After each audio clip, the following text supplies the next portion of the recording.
So Bernoulli's trials was something developed by James Bernoulli, a Swiss mathematician, in the 16 and 1700s. Essentially what it is breaking down the idea of an event happening into something that he calls trials. So an experiment carrying out would be, for instance, something like throwing a dice. So every time you throw that dice, that's a trial and another trial and another trial. So for something to be a Bernoulli's trial, there's a couple of conditions that we need to have a look at. So the first one, that each trial there are only two possible outcomes, and that's a success or a failure. So for instance, if I was to throw a dice and I wanted it to land on a 6, for example, for me to be able to start a board game. So my successful outcome would be it landing on a 6, and my failure outcome would be if it didn't land on a 6, so aka it landed on a 1, 2, 3, 4, 5. Okay.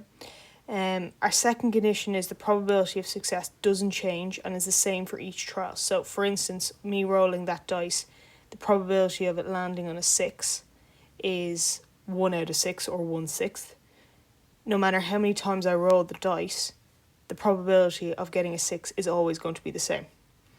And then the third condition is that each trial is independent of the outcomes of the other trials. So no matter what I get, so say for instance I roll a dice in the first time, no matter what the result is on that first attempt rolling the dice or first trial, it will not have an effect on the second time I throw the dice. So say I throw it again and it could land on a 5 that time.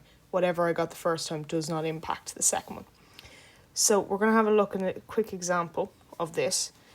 So the example is that if I have a coin, it's tossed, and we want to toss it until a head occurs. So our head is what we're looking for. Heads is our success, and we want to find the probability that the first head that we get when we're tossing the coin is on the third toss.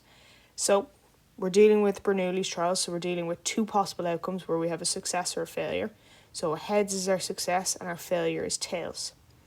Probability of getting a heads, as we know from a fair dice, is going to be a half. And then the probability of getting a tails is also going to be a half. We know that already from dealing with our probability of rolling a dice and tossing a coin. So what we essentially want is we want the probability of the heads landing on a heads on the third toss for the very first time. So that means it must be tails for the first time, tails for the second time, and then landing on a heads, which is basically what I've kind of tried to write here. So tails is the first one, tails is the second one, and then heads is the third one. So when it comes down to writing this out, how we would do it would be, what essentially we're talking about is the probability of getting a tails to the first one, and then a probability of getting tails on the second one, and then probability of getting heads on the third go. And we know from our addition rule or our multiplication rule or our AND rule that we've already spoken about,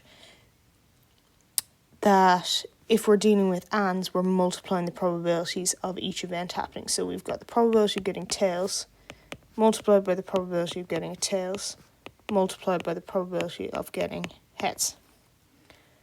From what we've already figured out above, probability of getting tails is a half. We're going to multiply that by the probability of getting tails again, which is a half, and then multiply that by the probability of the heads getting a heads, which is a half. So if we multiply those out, top by top, bottom by bottom, it's going to end up giving us 1/8, which is what I have written out here. So the probability of getting a heads on the third toss, the first time round, is going to be 1/8. Now, for the second example, we're going to use more of our probability terminology for Bernoulli's trials. So in this case, we're going to be talking about a dice. We're trying to find the probability that a 5 or a 6 appears on the third throw of the dice. Okay, so as I was saying, if we're dealing with two outcomes, one is a success and one has to be a failure.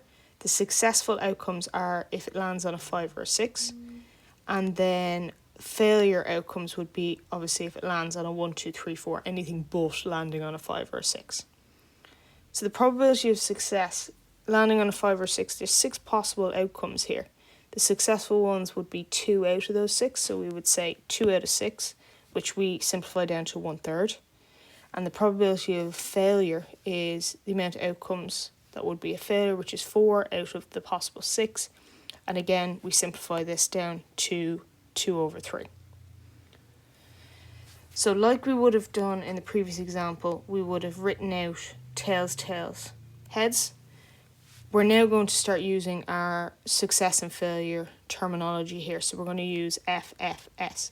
So if we want the successful outcome to occur on the 3rd throw, our first 2 throws need to be a failure.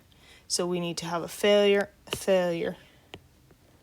and then a success. aka it needs to land on a 1, 2, 3, 4 the first time, a 1, 2, 3, 4 the second time, and then it's going to land on a 5 or a 6 for the 3rd one. So the probability of a failure success is also going to be the probability of a failing, and then the probability of a failing the second time, and then the probability of it succeeding the 3rd time. So again, we're bringing in our AND rule here, which is our multiplication rule. So we have the probability of a failure multiplied by the probability of failure multiplied by the probability of getting a successful outcome there. So each of these, we've got probability of getting a failure is 2/3. We're going to multiply that by probability of failure, which is 2/3, and then we're going to multiply that by their successful probability, which is 1/3. Again, top by top, bottom by bottom. And we're going to end up with 4/27. So then the probability of getting a 5 or 6 on the 3rd throw for the very first time is going to be 4/27.